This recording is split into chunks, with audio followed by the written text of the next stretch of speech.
Caros alunos, para a aula de hoje de Fundamentos de Desenho Técnico, nós vamos estudar cotagem. A cotagem serve para colocar as medidas nas peças dos nossos desenhos, dos nossos projetos. Tá? Nós vamos ver realmente a medida que ele tem no nosso projeto. Aqui eu tenho um rasgo aqui nessa peça, vou medir, estou vendo aqui 20 milímetros e vou escrever, né, uma cota de 20 milímetros dessa peça. Esse rasgo tem altura de 7 milímetros, a peça tem altura de 15 milímetros, largura de 30 milímetros e comprimento de 60 milímetros. Portanto, cotagem é a indicação das medidas da peça no desenho. Elas são necessárias para fabricar a peça. Os elementos de cotagem são três: a cota, a linha de cota e as linhas auxiliares.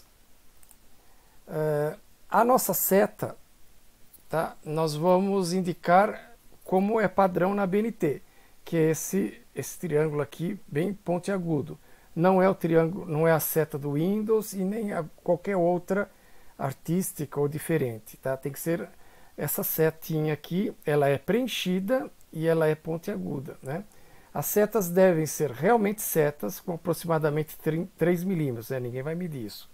Evitar a cotagem em linhas tracejadas. A nossa linha auxiliar, ela deve se distanciar mais ou menos 1 milímetro da aresta do desenho e ultrapassar aproximadamente 2 milímetros da linha de cota. Cuidados com a cotagem, né?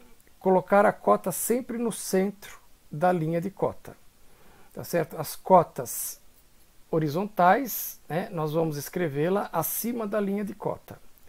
E as cotas verticais, nós vamos escrever sempre do lado esquerdo da linha de cota. Tá? Cotagem de elementos. Nas peças com furos, rasgos e outros elementos, além de indicar as cotas básicas, é necessário indicar também as cotas de tamanho e de localização dos elementos. Vejam, aqui eu tenho um prisma. 50 milímetros de comprimento, 25 de largura e 15 de altura. Agora, se eu nesse prisma colocar um furo, uma saliência, um rasgo passante ou um rasgo cego, eu vou ter que indicar as medidas tanto desse elemento quanto a sua localização. Então, indicar as medidas suficientes para a fabricação da peça e não repetir cotas de uma mesma dimensão na peça. E aqui eu tenho, então, esse elemento, né, com as medidas necessárias para a fabricação. Tá certo? Uma observação. Há duas maneiras de dimensionar ou colocar cotas, né, na peça. A cotagem pode ser feita por meio de cotas de tamanho ou de localização. Aqui do lado esquerdo, eu estou indicando cotas de localização. Veja, esse 18 milímetros dessa saliência aqui. E do lado direito eu estou colocando cotas de tamanho. Alguns problemas que nós devemos evitar quando vamos fazer a cotagem, né? As linhas de cotas, elas devem ser feitas alinhadas. Observem, essas linhas horizontais, elas não estão alinhadas. Então aqui vamos alinhá-las todas. Não colocar essa linha de cota muito longe do objeto e nem muito perto. Ela deve ser feita de uma forma harmônica, né, que fique agradável à visualização do desenho e simples, que não haja nenhuma dúvida. Fazer a cotagem do elemento na vista em que ele é melhor visualizado, né?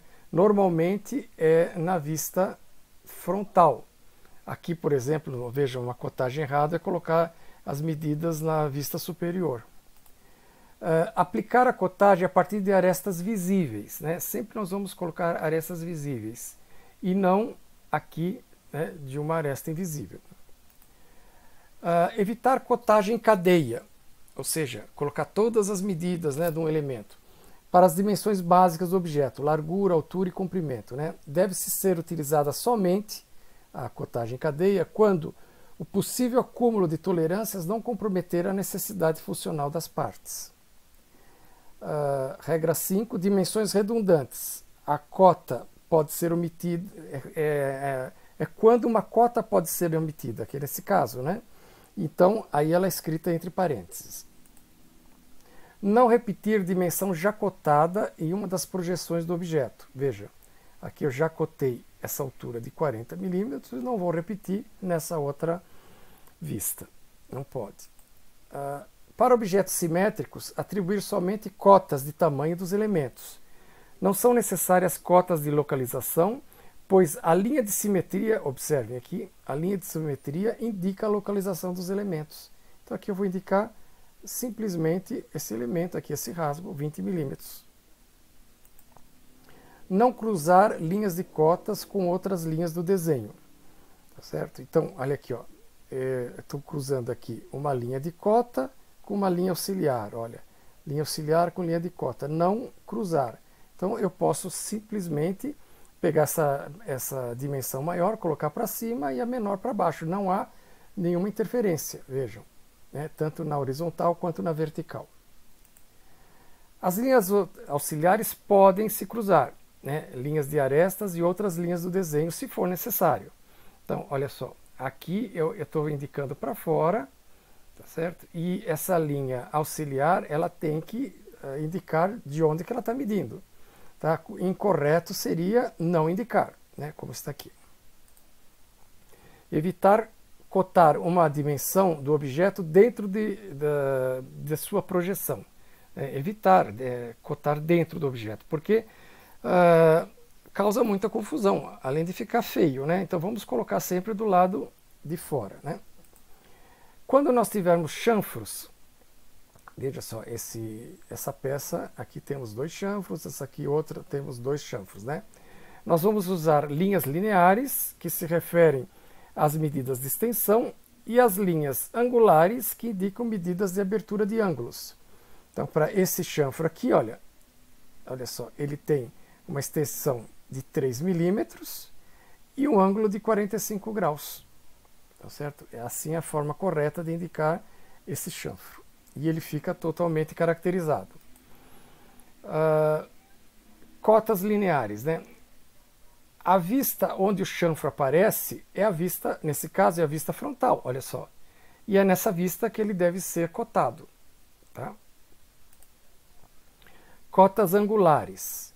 Veja, esse elemento aqui, nós temos 2 chanfros, né? Nesse exemplo, os 2 chanfros são diferentes, portanto, cada um deles deve ser cotado separadamente. Veja, a altura e o ângulo, né?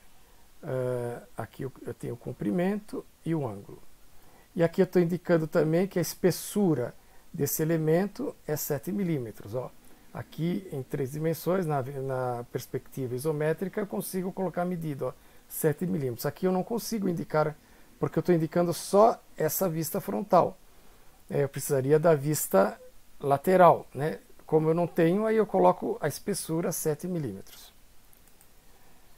A combinação de 2 tipos de cotas. Olha só, aqui eu tenho a cota 90 graus, indica a abertura do ângulo do elemento.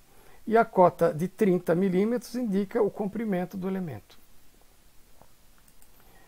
Outro exemplo, olha, temos 2 chanfros com ângulos diferentes. Indicação de cota. Quando nós temos a cotagem de elementos angulares, essa cotagem é normalizada pela ABNT 10.126 e são aceitáveis as 2 formas para indicar a cotagem, né, no desenho. Eu tenho esse tipo de cotagem que a escrita do ângulo ela acompanha o círculo, ou eu posso escrever na horizontal.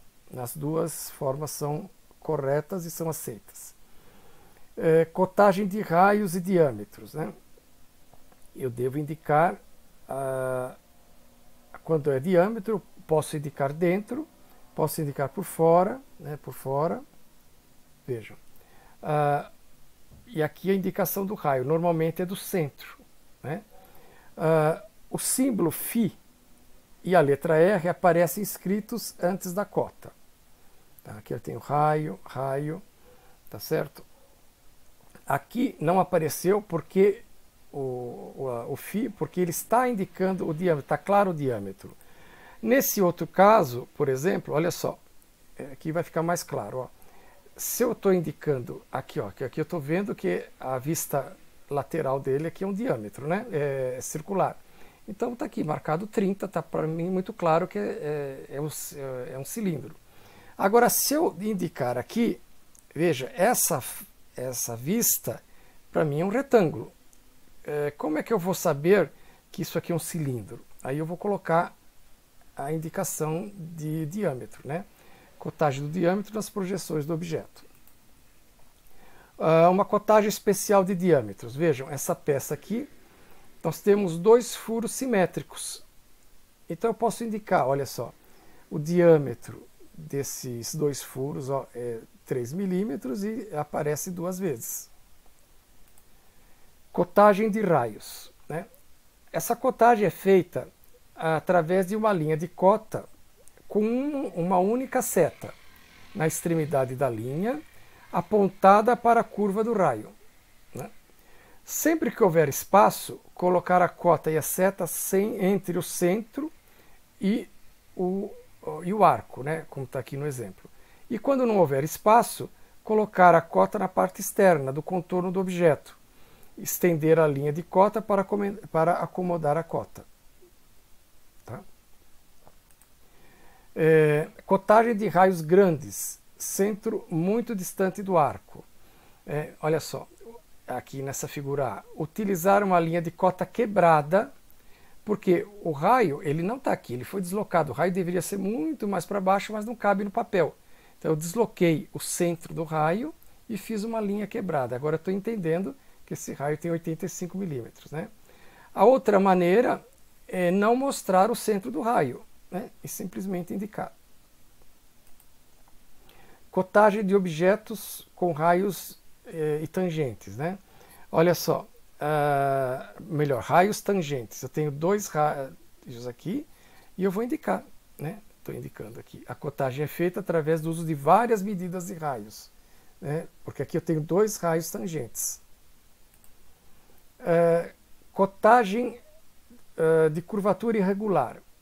Aí eu vou usar coordenadas, né? Indicam-se as coordenadas que localizam uma série de pontos. Eu vou escolher os melhores pontos que configuram essa curvatura e vou indicar, né? Horizontal, né? Seria o X, a vertical e o Y, e aí eu vou, né, desenhar esse arco. Aqui nós temos um exemplo, né? Essa peça aqui, ó. Tá? Esse furo passante, né, o diâmetro dele é 18 milímetros. Agora, o raio desse círculo externo, tá certo? O raio é 15 milímetros, portanto o diâmetro é 30. Né? A localização dele, né, o centro desse furo, né, está a 20 milímetros da base da peça.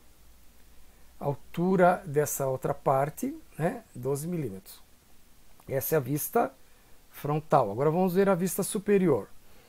Nós temos 2 furos de diâmetro 10 milímetros. E esse círculo externo aqui, o raio é 12 milímetros.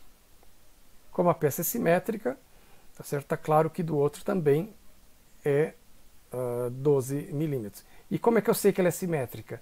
Porque eu tenho aqui a linha de simetria da peça. Tá? Nós temos outras regras, né? Vamos continuar numa próxima videoaula. Tá? Por enquanto é só. Muito obrigado.